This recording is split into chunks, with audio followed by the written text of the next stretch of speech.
Hello दोस्तों, आज हम देखेंगे कि बोर्ड मास का यूज़ किस तरह मैथ्स में किया जाता है।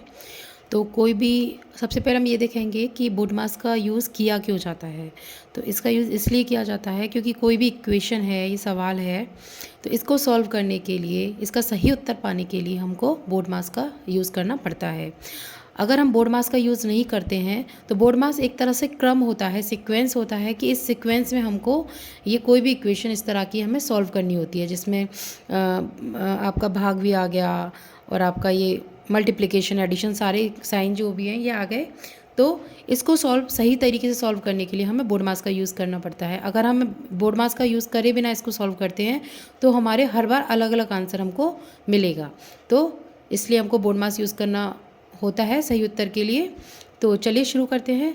तो बोर्ड मास में ये कुछ लेटर हैं बोर्ड मास के, तो इनका कुछ मीन है, उन मीन को समझ लेते हैं सबसे पहले हम। जैसे कि ये है, यहाँ B4 होता है इसमें ब्रैकेट, O4 होता है ऑफ या ऑर्डर्स या फिर पावर्स एंड स्क्वायर रूट्स। ठीक है, वो आगे बताऊंगी मैं सारे powers and square root, orders वगैरह ये सब क्या है। D4 होता है division, M4 multiplication, A4 addition, S4 subtraction. तो ये सिंपल है, सारे आप जानते ही हो क्या होते हैं। तो ब्रैकेट यानी कोष्टक होता है हिंदी में, ऑव यानी होता है का, D4 होता है डिवीज़न यानी भाग, मल्टीप्लिकेशन होता है गुणा, एडिशन जोड़, सब्ट्रैक्शन होता है घटाव। ठीक है, तो सबसे पहले हम बात करते हैं ब्रैकेट की। तो ब्रैकेट यहाँ पे 4 तरह के ब्रैकेट हैं, तो इनके बारे में बात कर लेते हैं। इसमें है बार ब्रैकेट, राउंड ब्रैकेट इसको बोलते हैं, छोटा कोष्टक भी बोल सकते हैं हिंदी में। इसके अलावा है इसमें कर्ली ब्रैकेट होता है, सॉरी। और इसके बाद आता है स्क्वायर ब्रैकेट, या इसको बड़ा कोष्टक भी बोलते हैं, इसको मझला कोष्टक या मध्यम कोष्टक भी बोल सकते हैं। ठीक है, तो सबसे पहले जब कोष्टक की बारी आती है, सबसे पहले हम ब्रैकेट इसमें सॉल्व करते हैं। इसके बाद सीक्वेंस में हम चलते जाते हैं। ब्रैकेट के बाद ऑफ सॉल्व करेंगे, फिर उसके बाद डिवीज़न सॉल्व करते हैं हम, फिर मल्टीप्लिकेशन, फिर एडिशन एंड सब्ट्रैक्शन लास्ट में। ठीक है, तो ब्रैकेट में भी हमारा सीक्वेंस चलता है, जिसमें हम सबसे पहले बार ब्रैकेट जो होता है उसको सॉल्व करते हैं, उसके बाद हम राउंड ब्रैकेट को सॉल्व करते हैं, उसके बाद हम सॉल्व करते हैं कर्ली ब्रैकेट को, और उसके बाद स्क्वायर ब्रैकेट को। तो इस सीक्वेंस में चलेगा। उसके बाद चलिए सबसे पहले हम ये फर्स्ट एग्जांपल ना लेके कोई सिंपल सा एग्जांपल लेते हैं, उसके हिसाब से हम इसको करते हैं। चलिए, जैसे ये एक इक्वेशन है, इसको हम करते हैं। इसमें सबसे पहले आया है का, ऑफ या तो यहाँ पे का आया है, या फिर इसको कर देते हैं, या तो यहाँ लिख लीजिए आप का या फिर ऑफ, ये एक ही बात है। ठीक है, तो इसका मतलब यहाँ पे होता है गुणा। ठीक है, ये इसका मतलब होता है यहाँ पे। तो 16 है यहाँ पे, 16 का 2। तो इस बोर्ड मास में जैसा आप देख सकते हो, इसमें ब्रैकेट तो है नहीं, इसके बाद नंबर आता है ओ यानी ऑफ का। तो इसमें ऑफ यानी का ये दिया हुआ है, तो इसको कैसे सॉल्व करेंगे हम। यहाँ 16 का 2 है, तो सबसे पहले इसको सॉल्व करेंगे, भाग को हम इसके बाद में लेंगे। तो सबसे पहले इसको सॉल्व किस तरह करेंगे, 16 चूँकि ये मल्टीप्लाई है तो 16/2 करेंगे, तो ये क्या हो गया, ये 32 सीधा लिख लेते हैं। इसके बाद हम भाग 8, इसको एज इट लिख लेंगे। इसके बाद हमारा नंबर आता है भाग का, तो डिवीज़न है, अब इसमें और कुछ है भी नहीं, तो बस इसका कर देंगे।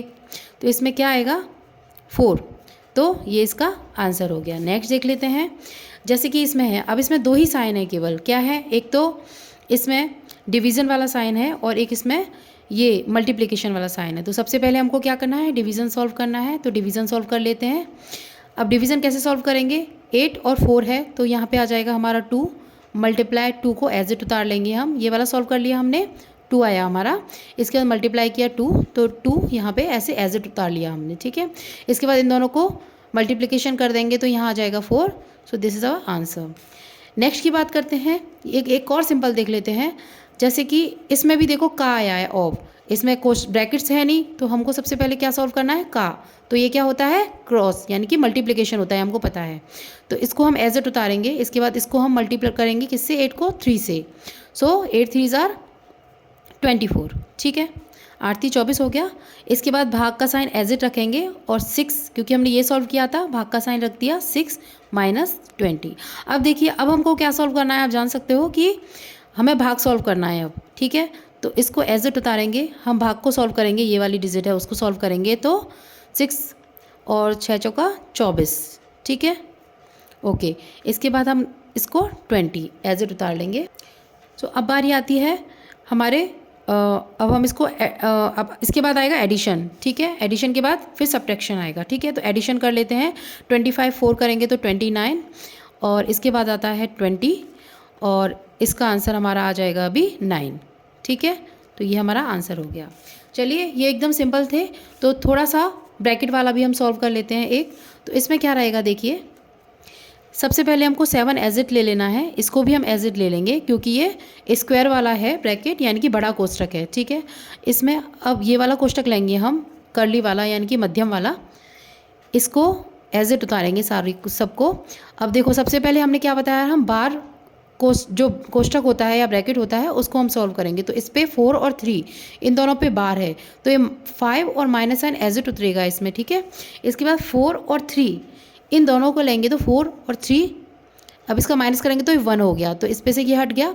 अब इसको एज इट हम लिख देंगे, ठीक है। आगे करते हैं, एज इट उतारते जाते हैं इसको। 6 माइनस, अब सबसे पहले हम इसके बाद बार क्लियर हो गया, इसके बाद हम राउंड वाला ब्रैकेट सॉल्व करेंगे, ठीक है। तो इसका 4 आंसर आ गया यहाँ, इसको फिर हम एज इट उतार देंगे, ठीक है। अब नेक्स्ट हम क्या लेते हैं, अब इसको, अब ये वाला जो कर्ली ब्रैकेट है इसको हम सॉल्व करेंगे। तो इसको सॉल्व करने पे आता है 2, ठीक है। नेक्स्ट हम उतारते हैं 7 माइनस, अब स्क्वायर ब्रैकेट यानी बड़े कोष्ठक की बात आती है। तो अब इसको हम सॉल्व करेंगे तो आता है 3, और अब हमारा बच गया यहाँ 4। तो ये हमारा आंसर आ गया है इसमें, ठीक है। तो ये हमारा आंसर आ गया है। तो बस इसी तरीके से इसको हम सॉल्व करते हैं। तो बस हमें इसका एक सीक्वेंस जो क्रम होता है बस वो हमें याद रखना है कि किस तरह सॉल्व होते हैं।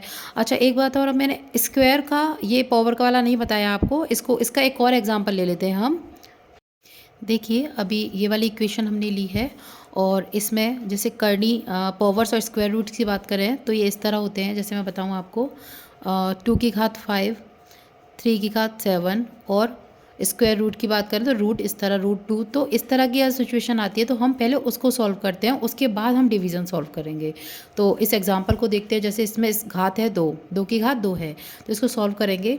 सबसे पहले 5 + 6/3, इसको ऐसे की ऐसे लिख लेंगे, 4 भाग, अब इसको सॉल्व करेंगे पहले तो 4 आएगा, ठीक है। अब इसके बाद बस सॉल्व हो गया हमारा। इसके बाद भाग, गुणा, प्लस, माइनस, उस तरह से हम सॉल्व करते जाएंगे। तो 4/4 है तो 1 हुआ यहाँ। तो 5 प्लस, उसके बाद हम मल्टीप्लिकेशन ये सॉल्व करेंगे तो 18 आया -1। इसके बाद 18 और 5 को प्लस करेंगे तो 23 आता है हमारा, -1 जब हम करेंगे तो ये हमारा आंसर आ गया, ठीक है। तो इस तरह बस इसको सॉल्व करेंगे तो इस तरह हमारा आंसर आ जाता है। तो ये था बोर्ड मास, और किस तरह इसको सॉल्व करते हैं आपको पता लग गया होगा। तो बहुत ही सिंपल है इसको करना। और चलिए, मिलते हैं नेक्स्ट वीडियो में।